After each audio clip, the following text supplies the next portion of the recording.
Welcome to iShowcase Music. I have the pleasure today to interview a very, very cool and unique individual that has over 700,000 plus followers on TikTok. He goes by Piano Jordan, and he's going to explain exactly why he has that name and how he got so many followers and what he does. Jordan, welcome to the podcast, man. Hi, thank you so much for having me, Scott. I really appreciate it. I am Piano Jordan because I love to play piano.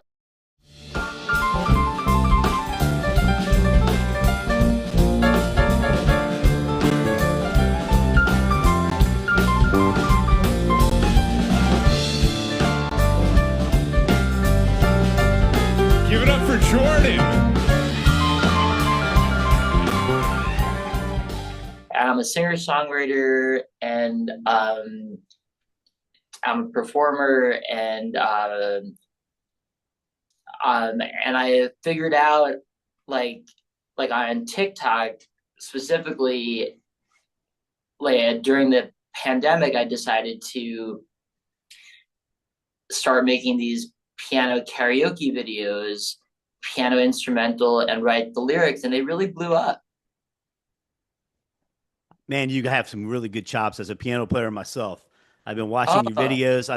Um, you did some Stevie Wonder tunes, a lot of cover tunes, and yeah. we're going to show the viewers some examples of that for sure, and get some of those artists who are singing along with you and videotaping themselves. Man, some of them, woo, they had some pipes on them, and It's so cool. I got to connect with a lot of really good singers. It's been really fun. Georgia, Georgia, the whole day through. Just an old sweet song keeps Georgia on my mind.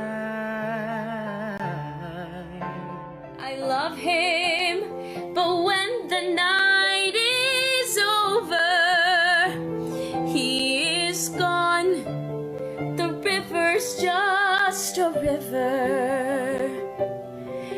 Without him, the world around me changes.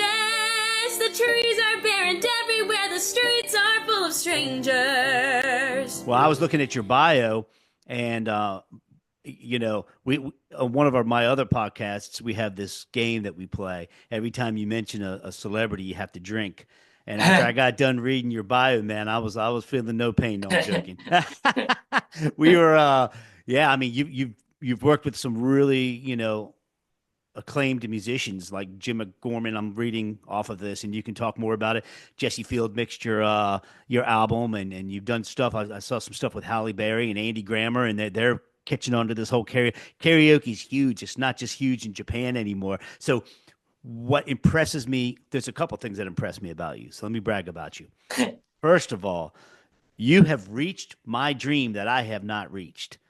What is up with you being a child actor on SNL, man, on Saturday Night Live? I read that and started cracking up because that is one of my dreams, was to always be a cast member on SNL. So tell me a little bit about that. Thank you for asking that. Yeah.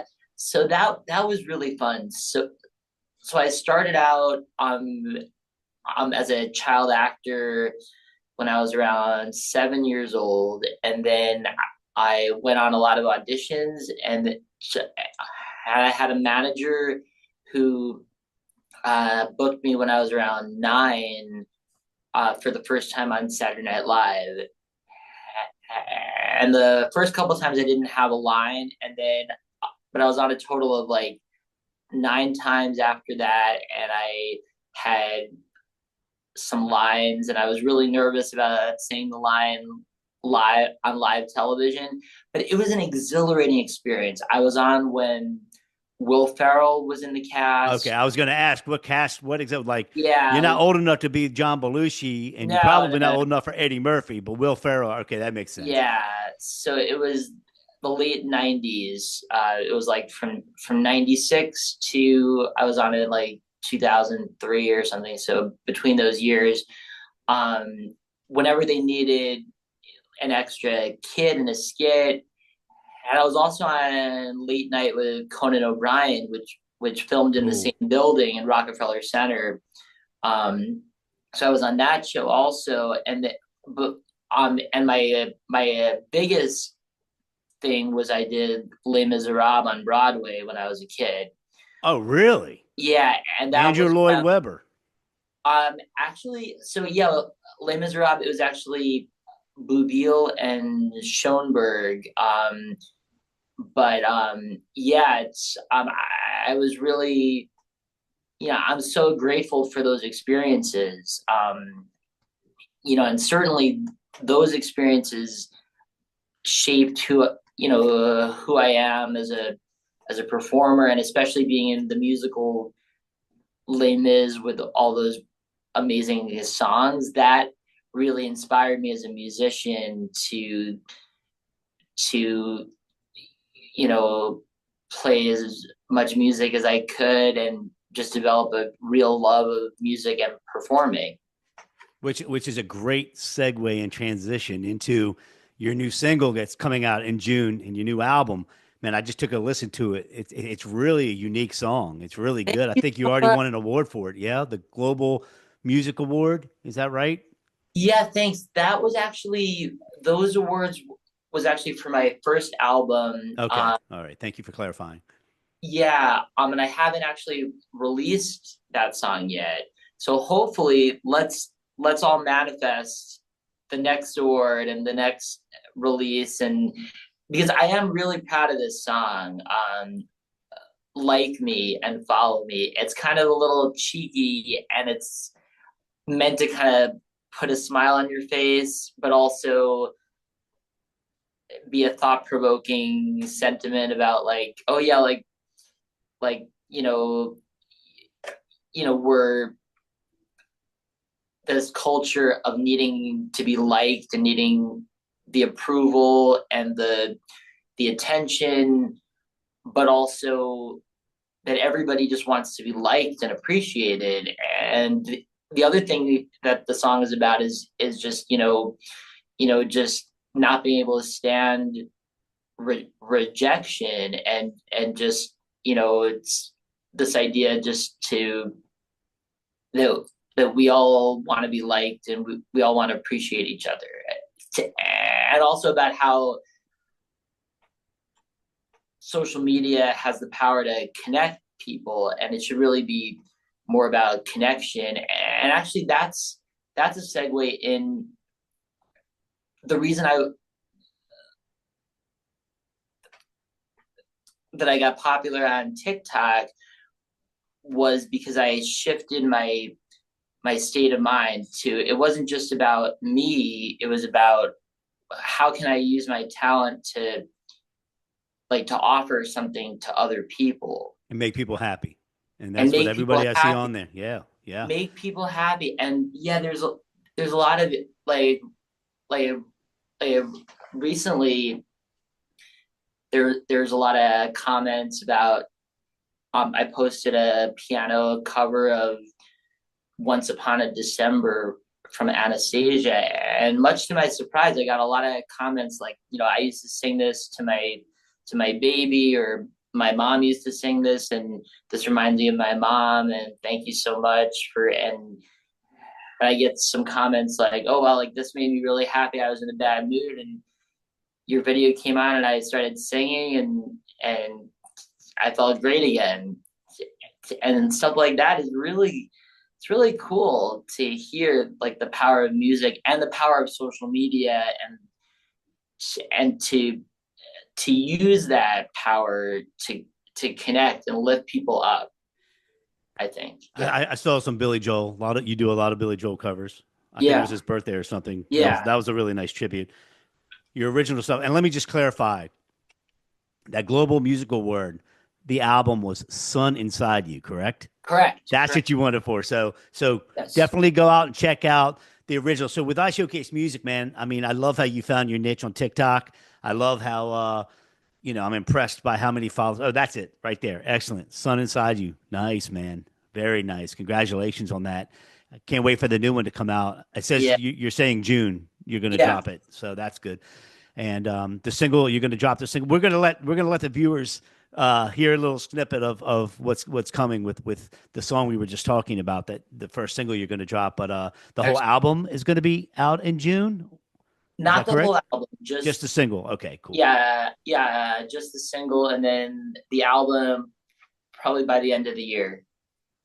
That's awesome. Yeah, it's as an independent artist. I mean, I think it's really good that you have such a foundation to begin with. So, maybe not all 725,000 followers, go to your album or go to your single right away. But however, if those people tell people, tell people, tell people, that's the beauty of social media. That's the beauty of Meta and TikTok and all of that. It's Yeah. a different world we live in, man. It's a different music world we live in. I'm old school. I've been doing this for as long as you have, 30, 35 years. Wow.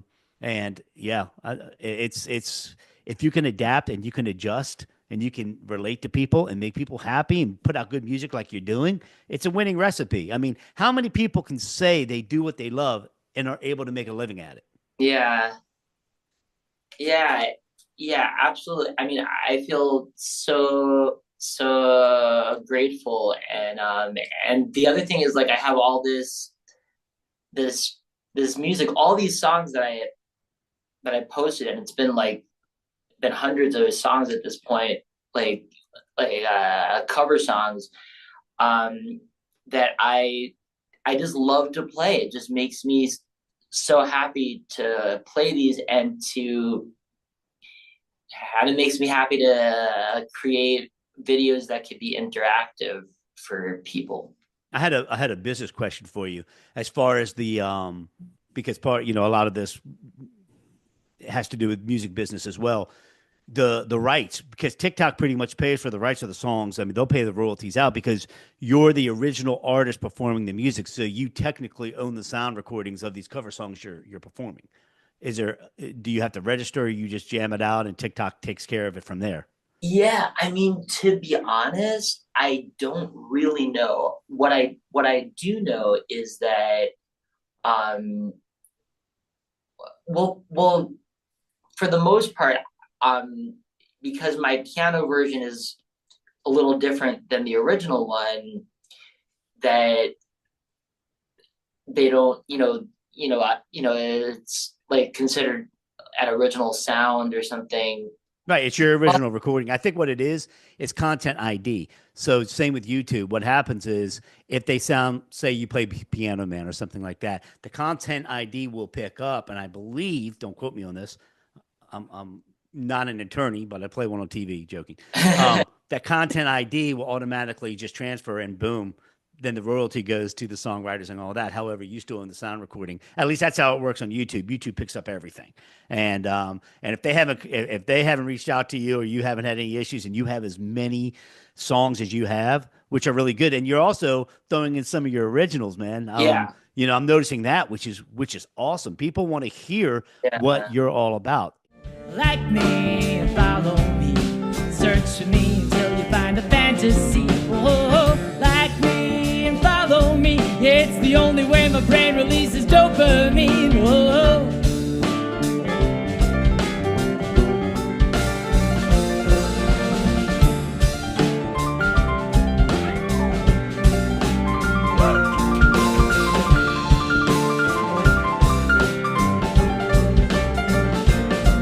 I need instant praise every single day. Yeah, I use a filter and I don't feel guilty.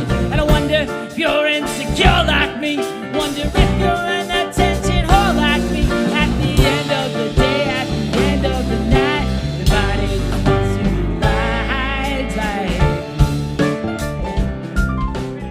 ride. So the other thing I really, really was impressed with. I guess you met John Baptiste recently. There was a really cool picture that I'd love to show the viewers. thank you. Man, that Yeah, dude is something special. He's different. Yeah, I know. yeah. I have another friend that's a really good friend of his, and I hear nothing but positive, man. So what was your experience with him? Yes, yeah, thank you. I did want to talk about that also. So in January, I went to the NAMM show in California, and Great show. it was a great experience. It was my third time going, and all three times I got invited because of my TikTok channel, Hmm. which Nice. I was really amazed by that. So and so if anybody's ever been to the NAMM show, they know there's a million things going on at once. There's so many people, and you kind of have to choose what is the best thing to do at any given time. And so John Batiste had a feature show. I think it was like on a Saturday night, and and it's like such a big event, but it's also like kind of small. Um, so I was able to actually wait outside like the backstage area with Oh, cool. Very cool. and he came out and he was so nice and I did get to speak to him. So, I mean, I was just like so moved watching him perform because he really has the soul of a true artist. And I can't remember the last time I really felt that way about somebody. It was like, wow, like that is a true artist, and like it really was inspiring. And I got to tell him that I was inspired by his music. I'm a piano player also, and when I said that, his eyes lit up, and he's like, "Oh yeah, you're a piano player too. Like, keep playing, man. Keep going." And I told him that he's an inspiration, and he said, "Oh, thank you." And I got a not a great picture, but I'll send it to you. But it was the best one I could get. But that was a profound experience for me, and you know the fact that that event was also special because everybody was either a musician or in the music business or Hmm. some kind of connected in the same world. So it wasn't just like a regular concert. It was like it meant something more, I guess, too. He's a world level talent. Yeah. And at the end of the day, once a single comes out and people get to hear your other album and hear what you're doing and what you're all about, someday sooner than later, people are going to come up to you and probably say the same thing, that you're an inspiration because you're putting Uh smiles on people's faces. Man, I don't know. I got to ask. I'm going to squirrel on you a little bit, man. I got to ask: are these singers that are coming on to your TikTok singing along with you?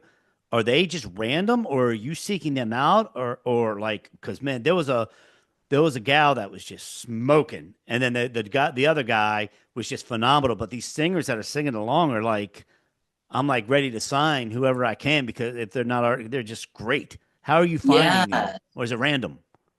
random. Random. I just put those videos out there and I send it, you know, when I first started on TikTok doing this, and I didn't have that much of a following, I would sort of look for singers and tag them and message them and stuff.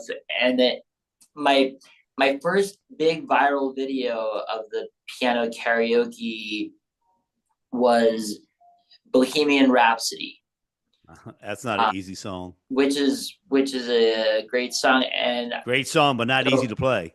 yeah, and so that was like my first viral video, and then I started to get a lot of followers, and then and thousands of people sang that one with me, and then from there it just kind of evolved, and I was also like, okay, like this really works. Let me do more of these, and then but for the most part, I mean, all the celebrities that sang with me, they found my video. Like Wow. I didn't reach out to them or anything. And actually, like a couple cool things also that came out of the TikTok is Joss Stone, her management team reached out to me and hired me to accompany her to promote her Christmas album. Wow. This was like a this was about a year and a half ago or something, and that was wild to me. It was so wild that I didn't even believe that it was real until I actually got there and saw Joss Stone and played with her. Because I was kind of like, really, like they're seeking out me to play with her. So that was a really cool moment. And then also, I was hired by different people to create piano covers of like big artist songs like Hunter Hayes and uh, Madison Beer. Actually, Hunter Hayes duetted me, and I met him at NAM also. Great artist. And I told him, that I was the piano guy that did a song. He's like, "Oh yeah, hi." And I was like, "Maybe we should write a song together sometime." He's like, "Yeah." So, Where are you out of? Where do you live? so, so New York City half the time, and then West Virginia half the time. Oh, okay. So yeah, and actually, I'm playing a show. I don't know when this video is gonna come out, but I'm playing a show Monday, June 16th at Brooklyn Music Kitchen in Brooklyn, Hmm. New York. That's Monday at 8 o'clock. It's part of like like a songwriter showcase and open mic, and there's a lot of good writers, and you could also go there and perform and play a couple songs as well. But I'm going to be playing there, and then I'm going to be playing in West Virginia at the Shepherdstown Opera House, June 20th, which is also the release date of my song "Like Me and Follow Me." It's going to be June 20th, and I'm really excited for you guys to hear the recording of it. I'm very proud, and so just to talk a little bit about that song, like a little bit more about that song, is Yeah, that please. that song actually I started writing that after going to open mics all the time, and everybody's like, follow me here and I'll follow you back and like me here. And so I originally wrote that song to play at open mics and to have everybody sing along, like me and follow me. So and I meant it like sort of as a joke and like a lighthearted. And I started writing it actually before the whole TikTok thing. I started writing it in 2019. So as some people say that like by by me singing "Like Me and Follow Me" that I manifested all those followers and all those likes, and I have like Nice. 16 million likes on TikTok. Well, the other thing you're doing, and maybe you realize it, maybe you don't, but I love how you're tagging when you tag somebody, like the singer singing, and you're tagging at whatever their handle is. You're helping them. You're helping them. And that's what I try to do here with iShowcase Music, doing these artist spotlights. Giving an opportunity for artists to have something released, a project or a songwriter, or and it's funny when you talk about these open mics. I relaunched this in Nashville back in February, and I went to Leaper's Fork, and obviously I got friends at Bluebird. We talk about this often on this show, and people are in line. People are in line to just be heard with 300, 400 people knee to knee that are silent and respect. I would think New York is similar to that as far as the Yeah, culture of respecting the music. West Virginia, I'm from Maryland originally. nice. Orlando, it's different. Orlando with the theme parks and everything is a little bit different down here. But yeah, so what you're doing and giving, maybe somebody might only have 10,000 followers or 3,000 followers, but you're using your platform to help other people. That's what I call good karma. Yeah. That's what I call, you know, passing it forward, moving it forward. And I hope you show the world what I'm trying to do as well. And your song, I'm going to do the same thing. I showcase this worldwide. Whereas I try to tell people, like on YouTube, you have to go to YouTube Canada, you have to go to YouTube Australia, you have to, with iShowcase, I have viewers from South America, I have viewers from Europe, I have viewers from Australia, I have viewers everywhere except for China, from China, of course. But because they don't let any American any internet in there. But so it's about making friends. It's about camaraderie. It's about helping people and not Yeah. being so selfish in this selfish society. And kudos to you, my man. I appreciate you and appreciate all you're doing with your platform. Yeah, thank you so much. I mean, yeah, it's about connection and making friends and connecting, and something that I found to be really important, in life, and especially in the music world, to because it's all about collaboration. If you notice, a lot of the popular songs, a lot of the hit songs are written by three or five or seven people or something. That's a Nashville thing for sure. Yeah, That's but by the way, I will say that I'm proud that my new single, "Like Me and Follow Me," I wrote that one all by myself. So I'm proud of that. So I'm gonna actually, yeah, that. But also, I do want to say my advice for musicians' approach to social media is, like we were just talking about, to create content that people can interact with, and create something from your music that people can, that's like a gift to people. And so all of my piano karaoke videos are they're like a service to people, and make people feel better, and and to really connect the music and to reach people. for those who are not watching this video but are listening. How can they get in touch with you? How can they follow you on TikTok? And what's the easiest way to reach out to you? Yes, so I am Piano Jordan on Instagram and TikTok, and also YouTube. My Spotify, my real name and my artist name is Jordan Siwek. That's Siwek.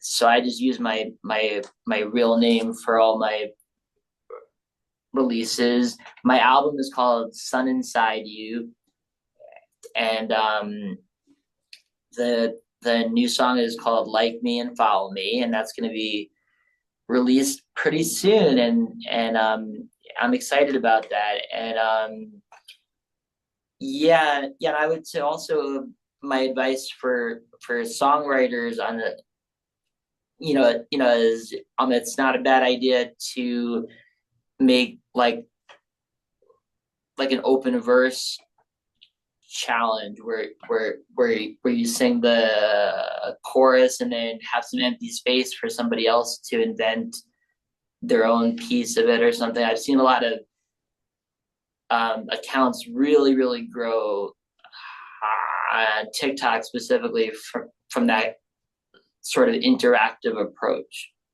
I want to say, man, well, a big story from that was the artist Teddy Swims. I don't know if he did that or not, but Yes. I think he did do that. I know I heard him do a cover of "Don't Stop Believing," and everybody was just like blown away. And then he came out with his banger, and he's just been sailing ever since. But Yeah. that's a brilliant, that's a really good advice, because now things can be so collaborative. It doesn't. And congratulations on writing the song by yourself. I've done that once or twice, and it's you start second guessing yourself, because usually you're able to bounce off of people's ideas and creativity. But yeah, you did good on that. But yeah, so that's great advice. I definitely think it's finding your niche, being different, but not being so crazy that people can't relate. People can relate to you. People can relate to the songs you're playing. People can relate to the original songs you're writing. They can relate to your history, and you're a Yes. humble dude. I mean, you just. I wish you the best, and I can't, thank you enough for taking time. I mean, check Jordan out at Piano Jordan. Go on TikTok. We're not lying. We've got a lot of people following him. I'm venturing to say within a year you'll have double the followers if you keep Thank you going so like you're much. going. Thank you. And I wanted to say one more thing Please. about the new single that I was kind of waiting a while to find a really good producer who would really do it justice, and I did. His name is Jim McGorman, and he he's out in LA, and he plays keyboards for Goo Goo Dolls. Oh, cool. So he's another piano player. So he has he really gets it. So, but he's also produced and directed for like Avril Lavigne. He worked with Weezer, the New Radicals. Yeah, and now currently Goo Goo Dolls for their current tour. So, and he's a really humble guy too. He's really just like all about the music, and so I'm very excited. And he actually got a friend of his to play bass, and his name is John Button, and John Button plays bass with the Who live. Oh, wow. So he actually played bass on my song, and I didn't actually meet him, but that's really cool that all these A-list musicians are on it, and so that's really cool. So in that respect, I was worth waiting for the right collaborator for the recording. Patience is the virtue, and put in a good word for me. We'll get them on this podcast too, and have them tell their story. I love the Goo Goo Dolls story. Is he one of their original band members, or is he? I'm not sure. I don't think he's one of the original members, but he's been playing with them for a few years, I think. Their story is crazy. Their story is crazy. If you ever, I'll wait for his podcast to tell that story. I mean, I'm sure it's been told so many times. Yeah, that would be awesome if he was on the show. Maybe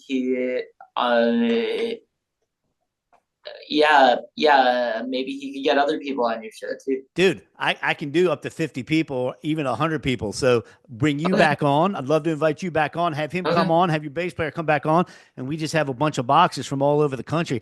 I was doing that a lot during COVID. I was doing, oh my goodness, I'd have all my Grammy friends on there, and we would have like 20 people, and the conversations were so, how do you survive as a musician during the pandemic, And I felt like I did a lot of good. But it was really enlightening, and yeah, man, let's do it. Let's set up another time to love the one-on-ones, but I also let's set up another time and bring in some more people and keep the conversation going. That sounds so much fun. Thank you so much, Scott. I really appreciate it. All right, Jordan, you too, buddy. Have a great day and appreciate your time, friend. Good luck on your album, and let me know. We'll get you back on here when the album's done. Good luck with the release. I think you said June 17th or June 20th. June 20th, yeah. 20th, okay. And then let me know when the album's done or the EP or whatever you're going to do officially, and then we'll have you come back out and talk about all of the other songs that are going to be on there as well. All right, thank you so much. All right, my friend, have a great day. Thank you. You too. Bye-bye. Thanks. Bye.